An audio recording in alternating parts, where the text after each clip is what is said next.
This episode of Talk Music Talk is brought to you by Sudio. Sudio are the makers of stylish headphones featuring classic Swedish design. And they're offering the Talk Music Talk listener a 15% discount by heading over to studiosweden.com using the discount code BOYCE. In addition to your 15% off, you will receive a free tote bag and free shipping anywhere. That's studiosweden.com. Discount code BOYCE. And now for today's show. Hello there, my friend. Welcome to another episode of Talk Music Talk with Boyce. I am Boyce, and this is my podcast you are listening to. If this is your first time checking it out, Talk Music Talk is a weekly music interview podcast where I have long-form conversations with people who are connected to music in some manner, established and emerging performers, singers, songwriters, music therapists, music journalists from all genres. And on this episode, I had the wonderful pleasure of talking to Lori Majewski. She is an entertainment journalist and writer and a co-author of this amazing book called Mad World, an oral history of new wave artists and songs that defined the 1980s. She co-wrote it with Jonathan Bernstein. Lori is also an on-air personality at SiriusXM. She has a show with Nik Carter on the Volume Channel 106, and it is called Feedback. And she is Talk Music Talk's first Duranie, or at least the first self-avowed Duranie. She knows everything about Duran Duran. They are her favorite band. She has Duran Duran stories to tell, and they are in the book. Nick Rhodes even wrote the foreword to the book. And Duran Duran even sparked her journalism career, which she tells you all about in the conversation. We also talk about how she got into new wave music growing up in Weehawken, New Jersey. We talk about how these new wave and alternative artists inspired her. And we talk about the impetus behind writing the Mad World book, which is amazing. 36 songs and the stories behind them. It has fresh new interviews with the artists, loads of pictures that you've never seen before. One of the best music books I have read in a long time. And plus, Lori is super nice, and it was a fun interview. But before we get to it, I want to tell you about these amazing headphones I've been digging for the past month or so. They're my new favorite pair. Over the Air by Sudio, a company in Sweden. They're wireless. Use them for Bluetooth. If you have an iPhone 7, you can charge and listen to music at the same time. They also come with a cord, so I can use them now for podcasting, recording. 24 hours battery life off a single charge. They are stylish. They are sleek. I have the black pair. They look great with everything. But maybe over-the-air headphones are not your style. Maybe you are more of an earbuds kind of person. They have those too. Multiple styles and colors. Whatever you get, they are perfect for listening to music or podcasts like Talk Music Talk. And guess what? For the Talk Music Talk listener, they are going to give you a 15% discount on your order. That's right, 15%. Just head on over to studiosweden.com. Sudio is spelled S-U-D-I-O. Enter BOYCE for the discount code at checkout. Get that 15% off. And there's more. You also get a free tote bag. And there's more. Free shipping to anywhere. That's right. 15% discount, free tote bag, and free shipping to anywhere. Studiosweden.com. BOYCE is the discount code at checkout. BOICE. This lets them know that you are a Talk Music Talk listener. And of course, I will put that link in the show notes for you. And now, without further ado, my conversation with Lori Majewski. Enjoy. You are from Weehawken, New Jersey, right? Weehawken, New Jersey. It's literally the other side of the Lincoln Tunnel. When people think of Weehawken, they think, oh my gosh, do you live all the way out in Jersey? Yeah. I live closer than Brooklyn. Okay. Weehawken, I look out my window and the Empire State Building is the other side of the river. Okay. Was it a small school, big school, high school you went to? My school was 89 and class of 89. Okay. So kind of a small school. Yeah. But we still had our factions. We had our Sportos, and we had the nerds, and we had the alternative kids and the Duranies, and I was an alternative Duranie. Okay, because I was going to ask you, were you the weird kid listening to new wave? Ha! It's funny, we just talked about this on my SiriusXM volume show Feedback this morning. Oh, really? Okay. Because we talked a lot about alternative.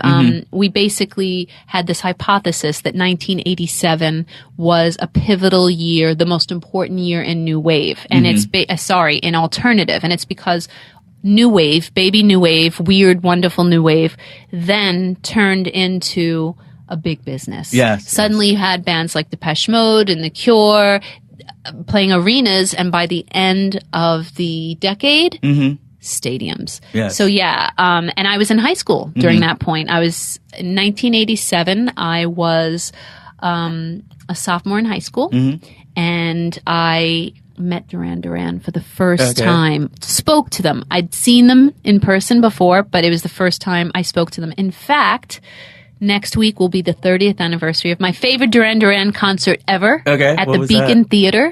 And Lou Reed came out and joined them. And Nick Rhodes' Duran Duran is Lou Reed, and my Duran Duran is Duran Duran.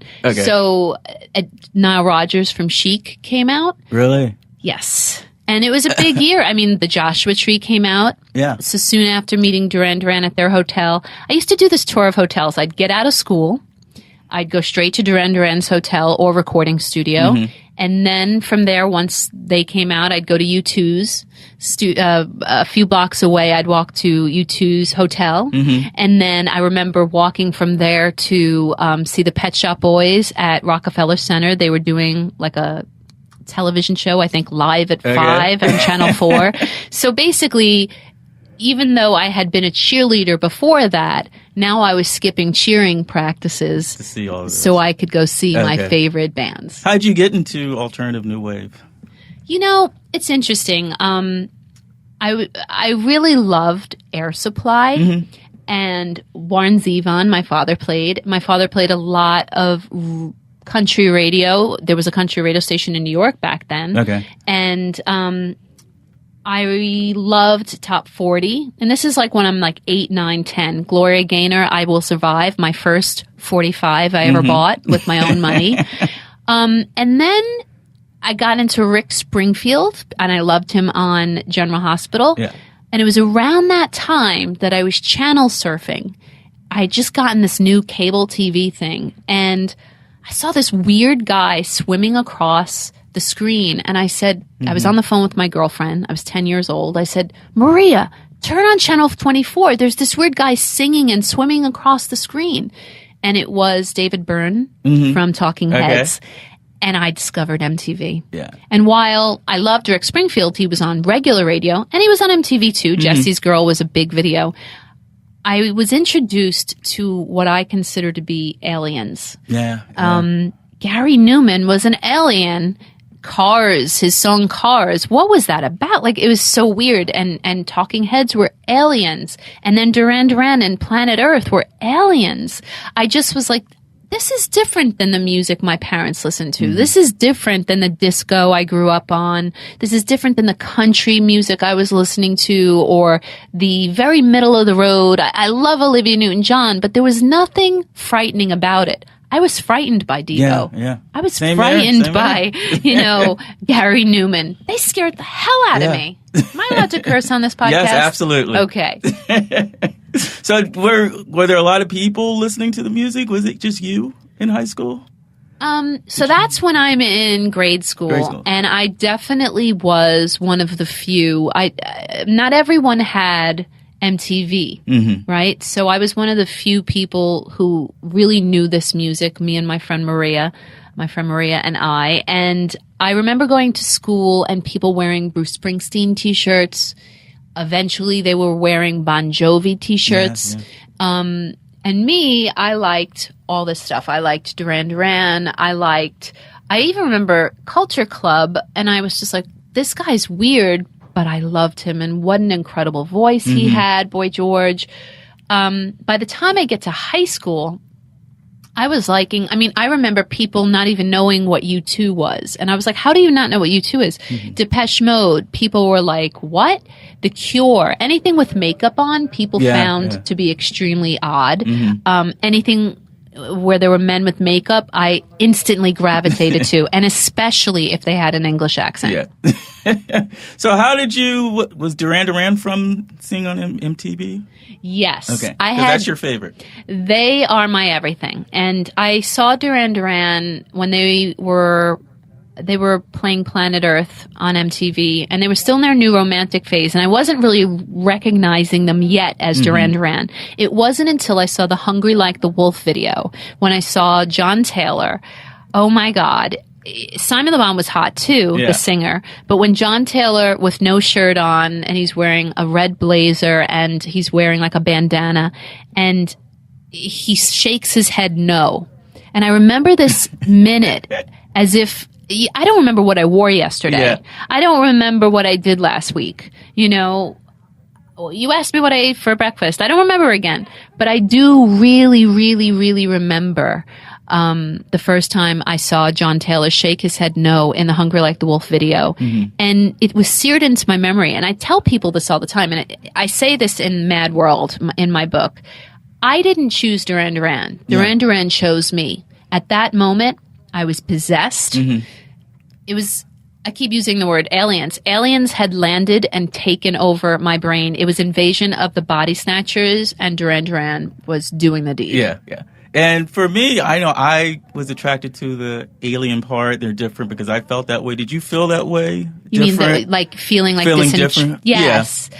I did feel different. I was the only cheerleader who shaved my head. I had a little bit of spikiness on top. I remember my aunt saying, I was the president of the Honor Society, and my aunt said, "You look like a lesbian." And first of all, you know, back then, even then I knew that wasn't an insult, but I was like, I just knew that's how Dave Gahan of Depeche Mode wore his hair. He shaved his head and he had a little bit on top, and I took his picture to the barbershop, and that's what I did. You know, I knew that was different, and I was the only cheerleader who couldn't French braid my hair for competition. And to this day, I believe that's why it cost me the captainship of the cheerleaders. And I remember being really angry, but also really defiant, like, that's okay. I love the music I love, so I'm not the captain of the cheerleaders. I can't be the president of the Honor Society and the editor of the newspaper and on the, you know, this and that. And I can't be it all. So fine, Lorraine, you can be captain of the cheerleaders. I was defiant even then. And that's what alternative music was, right? It was saying, we're different. We're not going to be like every single other person. And I wore that like a badge of honor. Yeah. And so I know you started the Duranzine. Yes. Was that when you first met them? No. Okay. When I started college in the fall of '89, I had to learn some sort of a content like a desktop publishing. And I taught myself this by trying to put together a Duran Duran fanzine. And at first it was just an exercise. And then I was like, this is pretty cool. And I used it as a tool. I went out and asked Duran Duran, can I interview you for my Duran Duran fanzine, which was called Too Much Information, the definitive Duranzine. And we eventually had 5,000 subscribers worldwide. Okay. And this is before the internet. You know, the word spread. I mean, I would go and get photos of them at their hotels and rehearsal spaces and airports, photos that didn't appear in magazines. So I guess word got around. And that was really, barring my, accepting my high school newspaper, that was my very first journalism experience. I put together my own magazine. It just happened to be all about Duran Duran. But, I mean, I interviewed, I would go to Fashion Week and stand outside of fashion shows, and I'd be like, Claudia Schiffer, can I ask you some questions about Duran Duran? Yeah. I interviewed Trent Reznor from 9 Inch Nails, and I was like, tell me why you love Duran Duran. I would stop celebrities on the street and say, what's your favorite Duran Duran song? And it kind of became my boot camp for becoming an interviewer and journalist. Okay. So were you shy and had to pull yourself out to go up to these people Do and I ask them? sound shy? Were you ever shy? Yes, Okay. is the truth. When I was first starting, I couldn't understand that you could actually make money. You could actually make a living doing something you love so much. So I thought I was going to be a news reporter. Yeah. And my first job was at the Jersey Journal, just like John Travolta in the movie Perfect. My first job was writing obituaries for the Jersey Journal in Jersey City, New Jersey. But John Travolta's character got out and he started to write for Rolling Stone. Yeah. So I used him as my idol. Okay. I can be just like him. Yeah, why not? But I didn't know if I could. So I was reporting on fires. I was, at the scene of fires. I was Miss Fix-It, which basically means that people would write to me and say, my Social Security check didn't arrive this month. Yeah. Can you help me? I was the first female Miss Fix-It in Jersey Journal history. So a pioneer. Yes, but I never thought, wow, you mean I could actually make money doing something I love? And eventually, 6 months into my Jersey Journal job, 6 months after college graduation, I got a job at YM magazine, which was Young Miss, which had become Young and Modern. And that's really the beginning of my career. That's when I started to interview. I did my first cover stories, and the big thing that made my career is Gwen Stefani did not want to do the cover of YM, and I, for 6 months, doggedly pursued her and was like, but you're a role model, you sing Just a Girl, and you have to do this. Young women love you. I wouldn't be that fearless today, but when you're a kid and you believe in something, I was 22, when you believe in something, you go for it. And I think that comes from my love of alternative music. Yeah. I feel like those bands, the Depeche Modes of the world, the Erasures, the Smiths, they all, Duran Duran. I mean, Duran Duran's from Birmingham, England, and they wrote a plan, a 5-year plan. They were like, by the end of the 5th year, we will be selling out Madison Square Gardens with an S. Yeah. They always use an S, the Brits. We will be playing there in 5 years. And they were. So there's a line in the Duran Duran song, Save a Prayer. You don't have to dream it all, just live a day. Yeah. That is my motto. Okay. That if you want something, go for it. You don't have to dream it. You can live it. Yeah. So it didn't seem impossible. It's like, I'm going to write. Like, how did you contact Duran Duran the first time? Like, how did that? Oh, it's so crazy. I mean, I waited outside. So the concert I mentioned before, August 31st, 1987, they played the Beacon. Which tour would that have been? That was the very last show on the Strange Behavior tour, which is for their Notorious album. A few weeks before, tickets went on sale, and I decided I wasn't going to just wait overnight for tickets. I was going to wait 2 nights overnight for tickets because I wanted front row. Yeah. And this is back in the day when you had to wait for when tickets. you didn't, there was no online. And if you called on the phone to Ticketmaster, you just got shitty tickets. We knew that. So I went 2 days ahead with, a guy that liked me, my ducky. If you remember Pretty in Pink, he was my ducky. I dragged him. And lo and behold, there were already like 15 people online ahead of me 2 nights before. I got to know all those people. And in getting to know those people were hardcore Duranies who would go to the hotels and they would go to the recording studios.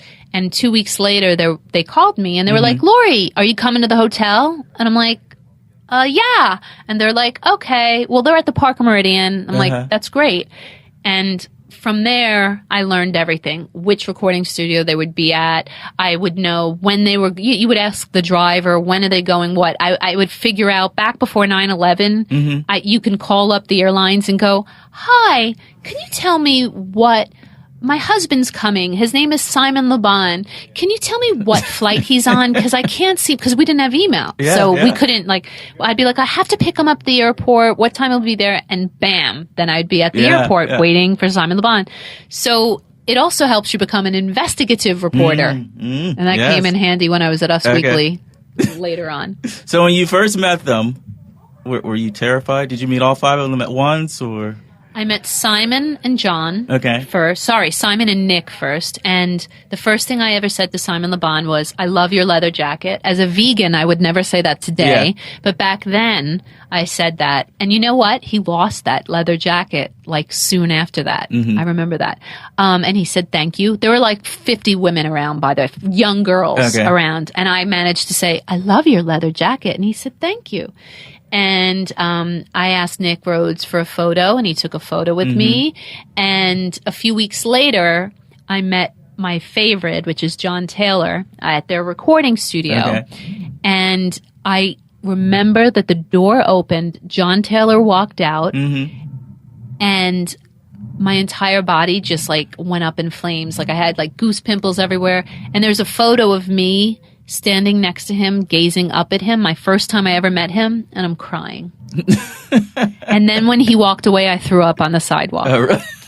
Oh, God. That's a lovely story. It's a lovely story. You know, I think I've told him that because, of course, now I know them. So over the years, you know, first you're on the sidewalk, then they invite you in for this or that. I remember the time John Taylor invited me to lunch, probably about 4 years later. Yeah. And I remember sitting there with him, and it was for an interview, and he said, instead of doing it at the hotel, he goes, let's go to lunch. So we went to lunch, and we sat down, he goes, this is so great to do an interview with a friend. Aww. And I went, I'm his friend? Yeah. I'm his friend? So, yeah, I mean, 30 years later, like, I know them, you know, I could reach out to them whenever I want. Like, they're friends, but you can never, ever shake that feeling of being in love with someone. Like, in love with someone, it was a chaste love. It was an innocent love. It was it was a teenage love, but you never forget it. Like, people always say to me, oh, like, you must be so, like, blasé around them now. And I'm like, well, I try to act cool, but inside I'm still 12. Okay, like, I can't believe this. Is this all good? Is this what you want? Yes, this is wonderful. All right. Is there a moment where, because sometimes you feel like when the teen idols, right, there's not a separation between the music and the way they look. Were you able to separate that as you got older? You know. Like, these are great songs. That's an interesting question. It's a really good question because early on, when, you know, you're a guy, being a girl is very different because young women are actually ahead emotionally, intellectually of young men. And so when you are a young woman and you're in 6th grade or 7th grade, the guys are still playing with their G.I. Joes. Okay. And you're sort of moving toward, I wouldn't want to say like having sex, but you're becoming pubescent. You're becoming an adolescent. And you have feelings of love. And because the boys in your class can't return that love, they're not yet able to. They're emotionally more junior to the girls. The posters on the wall become surrogate boyfriends.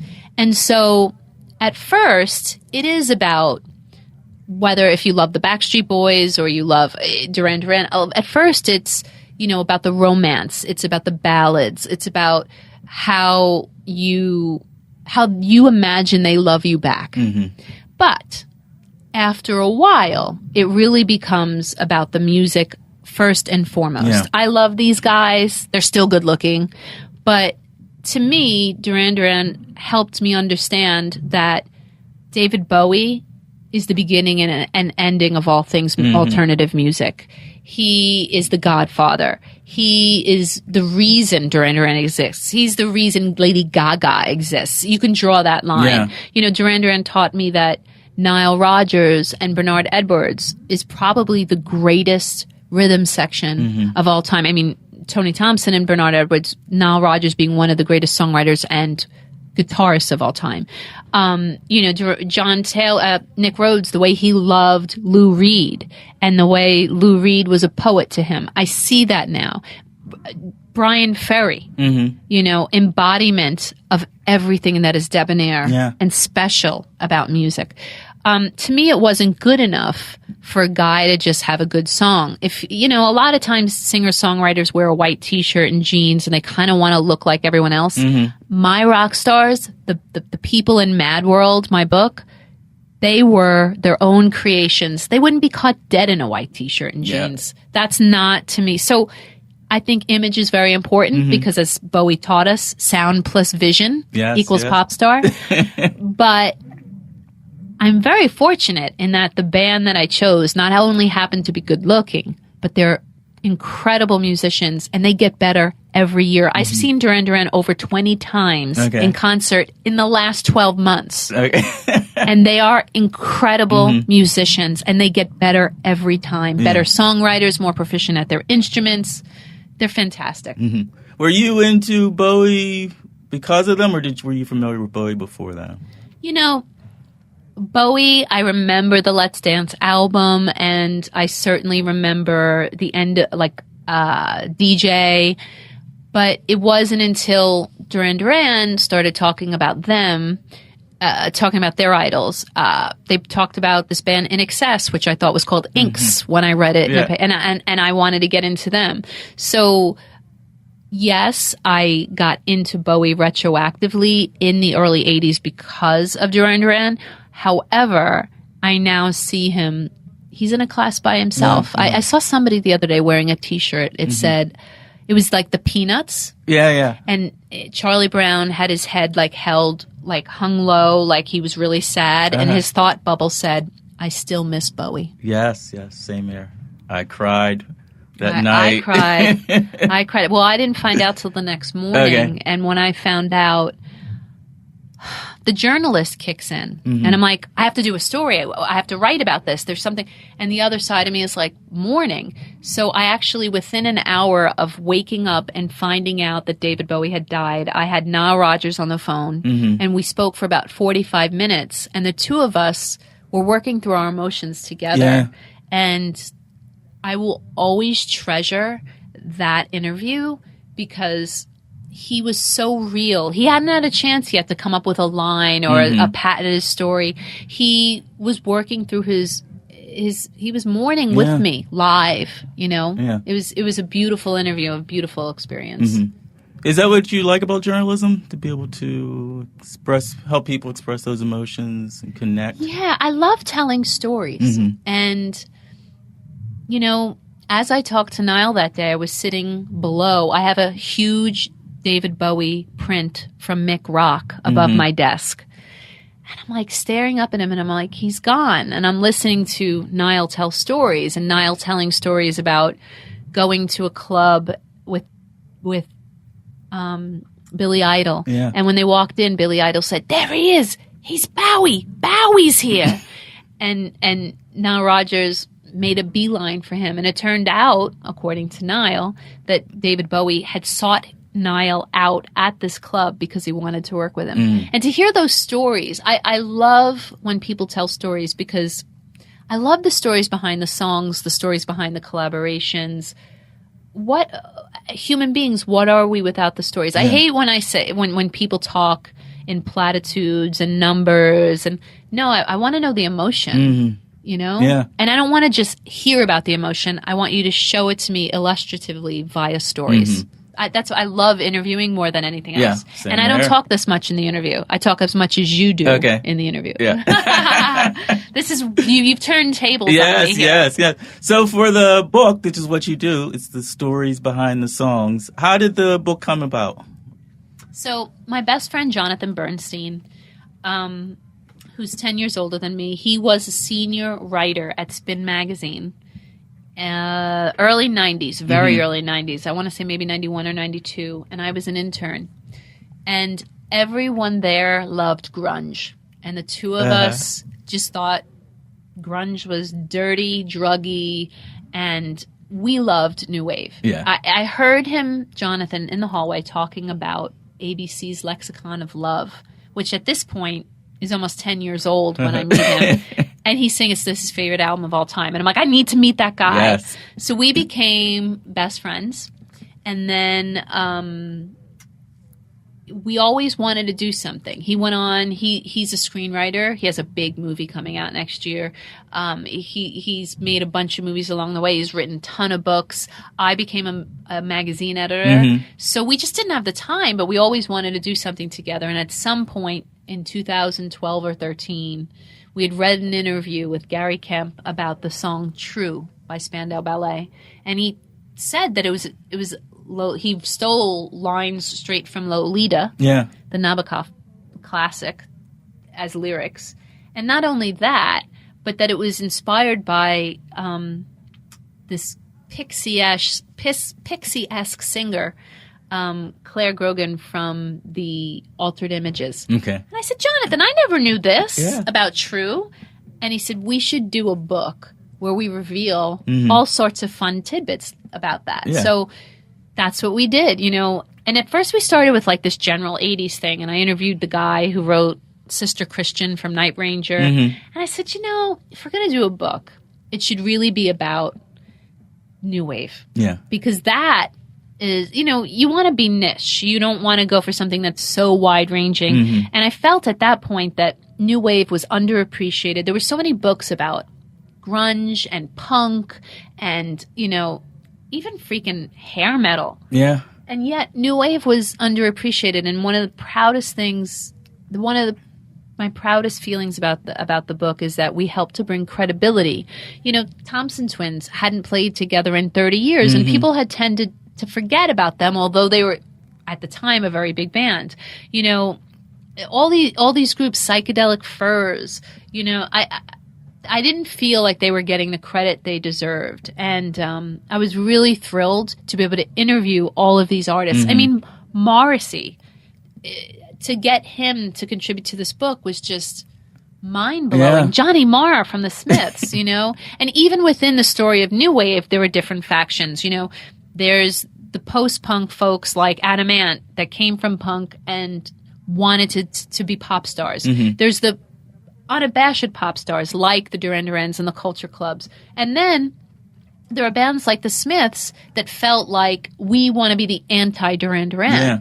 So even within New Wave, there's like fighting factions. So I think we really showed that this wasn't just about hair and makeup and videos. It was about music and tunes, tracks, songs that when you think about Tears for Fears, like when has a week doesn't go by when I don't hear Shout or Everybody Wants to Rule the World. These are the new classics. These are the new stairways to heaven. And we really wanted to say that because I think that this era gets written off as fluffy and frivolous. And about hair. Yeah. And clothes. Yeah. And it's that and the music, right? And look, they had great hair. They had, you know, Duran Duran still has great hair. Yeah. But don't hold their great hair against them. No. You're just jealous. That's what I tell these people. When these like very jaded critics are like, ugh. Like I think in 1984, Duran Duran, was voted best bass. No, and they crossed it out. Best face. And I'm like, you're just jealous because he's so gorgeous. But why can't a gorgeous man play bass? Like, don't hold his looks against him. Yeah. And I'm telling you, those Duran songs still stand up. They don't sound dated at all. I know, I'm preaching to the wire. What do you love? Oh, God. Prairie Rio is probably one of my favorites. Save a Prayer. I love Late Bar. Going deep with the B-sides. The B-sides. I love Late Bar. Do you remember? I don't know if you guys. This was from Pittsburgh, so I had to listen to Rock Over London to hear all this because we didn't have it. I remember that. And I remember they played Late Bar on Rock Over London, and that was my song. So, but how did you know from the beginning of the book, or how early there was going to be an oral history? Like, how did you decide on the format? That's funny that you say that because oral histories have become extremely popular, but when we started the book, it wasn't. And I was determined to let these artists speak for themselves. Each chapter starts with some contextualizing of the band and where their place is in the new wave scene. Yeah. And then Jonathan and I each talk about our memories and what these bands mean to us as individuals. But then each artist is invited to tell the story in their own words, edited and condensed, of course, but I wanted to hear their colorful vocabulary and the differences between them. Like, even though Gary Kemp from Spandau Ballet is from Northern London, he is very erudite and very articulate when he speaks. Whereas you talk to someone like Ian McCulloch from the Echo and the Bunnymen, and not only is his very colorful language. Yeah. He peppers his speech with colorful language and profanity. But you can hear when you speak, when you read his speech, you can hear the the Liverpudlian accent. You can hear that he still has those local colloquialisms, and I feel like that's what I wanted this book to be. Was like as if your favorite new wave pop stars were sitting across from you, telling you the stories themselves. Yeah. So many other books, music tomes, while critically acclaimed, are actually quite snory. Yeah. Like they're boring because like the writer has to get in there and put all their No. I wanted to get out of the way and let my pop idols tell their story. And with 30 years, since 30 years have passed, they had lots of perspective and they could give you the honest truth about what they were thinking back then. If I'd done this story in 1990, they'd still be like bitter. Now there's music without synthesizers and grunge is here. We deserve. But they were able to be honest because decades gives you perspective. Yeah. Decades passed. And was there like a certain your intention, what you were looking for, like a question, like, okay, now I got that. And it may have took like an hour or 2 hours, but for each person, was there something like a through line that you were looking for from them? It's interesting because each story is so individual. But I do remember there being a few artists who it took a minute and then it all came out. Like Lamal from Kajagoogoo. If you remember the song Too Shy. Yes, absolutely. Well, he was really telling an incredible story of the era and how he was working in like a private club and he met Nick Rhodes, and Nick Rhodes of Duran Duran helped to produce their new record, and he was great. And then all of a sudden, a half hour or so in, he starts jibing, taking jabs at Nick Beggs, who is the bassist from Kajagoogoo. And all of a sudden, you could see that even though it's 30 years later, he was talking about his nemesis within his own group as if it were yesterday. Yeah. Some wounds don't heal. The same thing with New Order. When Peter Hook spoke about Bernard Sumner from New Order, who he also formed Joy Division with, they had been working together for 35 years, and yet there was so much venom there. And it was funny venom, but it was also sad. Like he said, now that he's left the band, they're no longer New Order, they're New Odor. Okay. Which I thought was funny. And I said to him, but listen, you must have at some point been really close, young boys from Manchester battling to make it together. And he said, no. He said, we only ever shared one phone call, and that's because Bernard's car broke down and he needed a lift to a gig. Okay. I said, in 35 years, you only phoned each other once? And he swore that was true. Yeah. So there was just never the chemistry between them. No. Okay. No. And that shocked me. Yeah. Even though I know they've been battling it out for years now, I always thought the fire and passion came from their differences, and it did.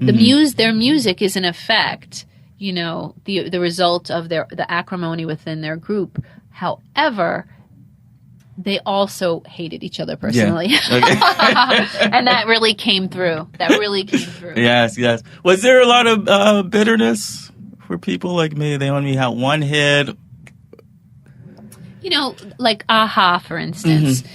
Their big hit here in America is Take On Me. All across the world, they've had many hits. Huge. Yes, they had. But that one hit, Take On Me, pretty much was the wedge that drove between them, because while a couple of the members felt like Take On Me, we should be lucky that song put our kids through college. Yeah. That song allows us to live wonderful lives. That song allowed us to make a Bond theme, But on the other hand, one of the members of the group wore it like, an albatross about his neck, that it was dragging him down. And as much as he, as it was a blessing, he looked at it as a curse. And that actually drove a wedge between the band members so much that they eventually broke up.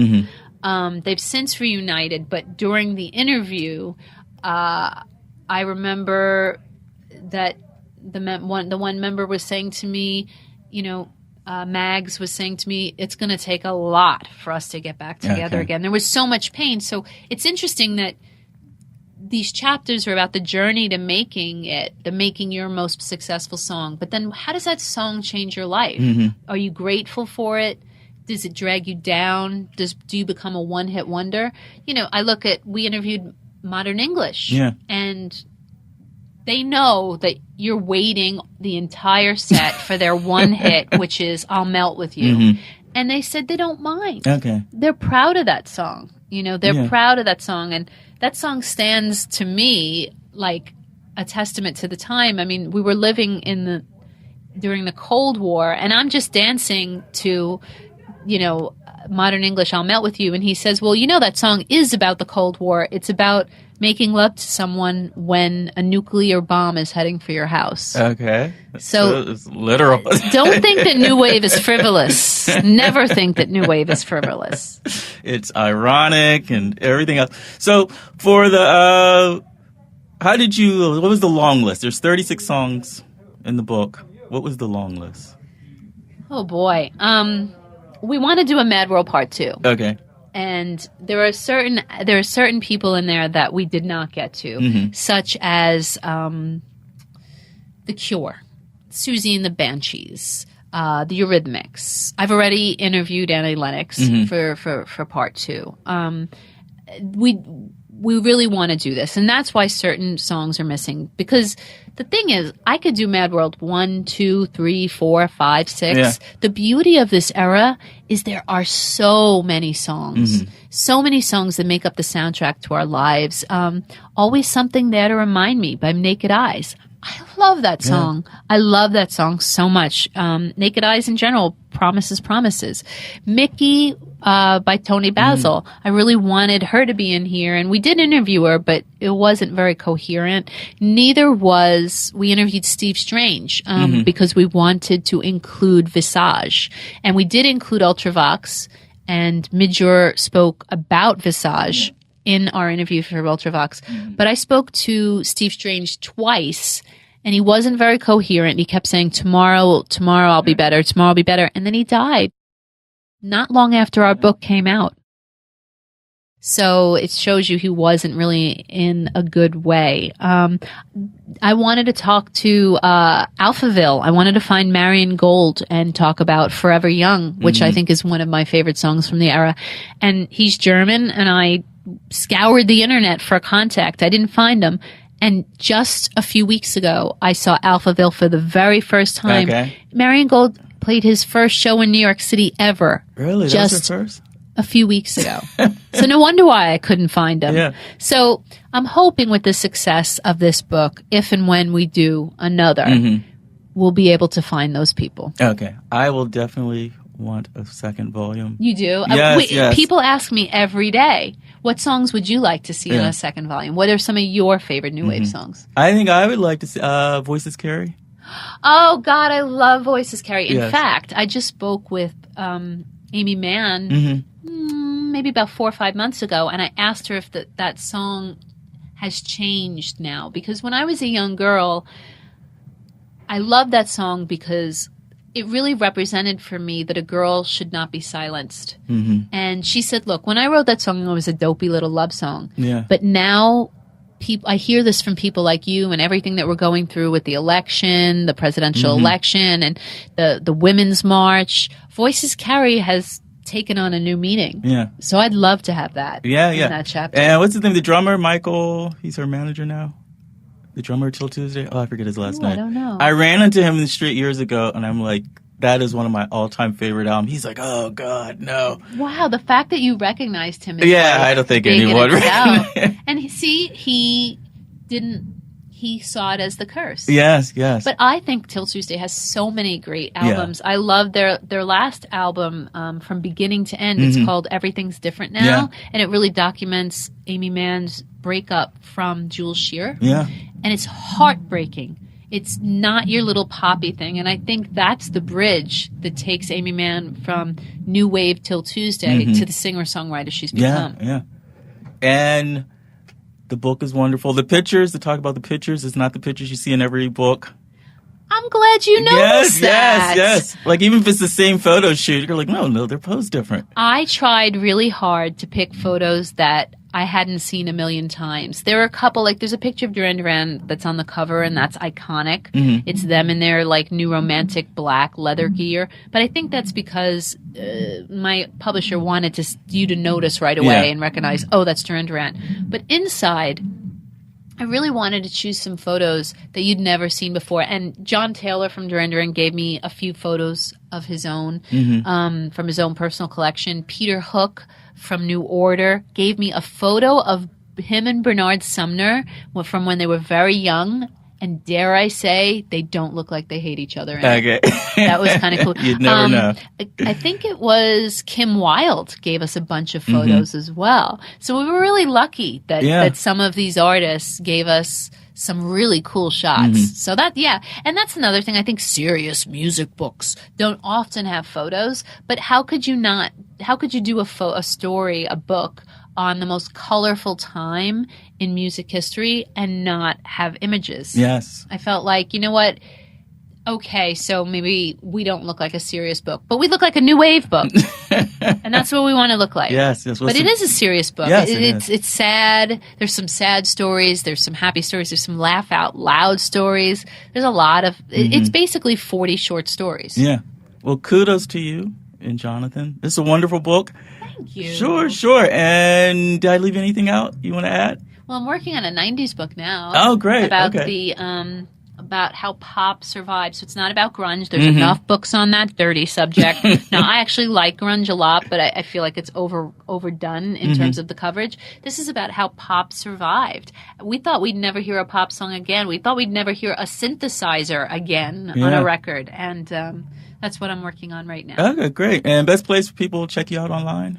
So you could follow me on Twitter at Lori Majewski. I'm also on Instagram at Lori Majewski. But you should listen to my daily radio show on SiriusXM Volume, Channel 106. It's called Feedback. I co-host with Nik Carter every day. And we talk about the latest music news. Today we talked about what was your your first experience with alternative music. Tomorrow I have Billy Duffy on the show talking about the new Morrissey biopic because he consulted on it, and he was one of Morrissey's best friends when he was a child. Okay, I didn't even know that. Billy from the Cult. So, and I also do a lot of work with First Wave, which is the new wave channel here at Sirius. Okay, great. This is wonderful. Thank you so much, Lori, for doing this. Thank you. Thank you so much. Have a great day. You too. Lori Majewski, I hope you enjoyed the conversation. That was one of my favorites. Make sure you get her book, Mad World, available everywhere, and check out her show, Feedback, on SiriusXM, the Volume Channel 106. I am online at talkmusictalk.com for more podcast information and to stream every single episode. I am also on Instagram at This Is Boyce. And some call to actions for you. If you enjoyed this episode with Lori, please share it on social media. Email it to a friend, leave a 5-star rating and or review wherever you listen, especially if it is on iTunes. Word of mouth absolutely helps to spread and grow the TMT audience. Also, download the free TMT app. That's right, free for iPhone and Android, wherever you like to get your apps. Or you can subscribe to the podcast on iTunes, Google Play, Stitcher, TuneIn, pretty much everywhere. Just search for Talk Music Talk. And you can also find the podcast on SoundCloud at soundcloud.com/This Is Boyce. Thank you so much for listening to this episode. I hope you enjoyed it. Thank you to Studio Headphones for sponsoring the show. Till next time, and there will be a next time. This one's for you, Liz.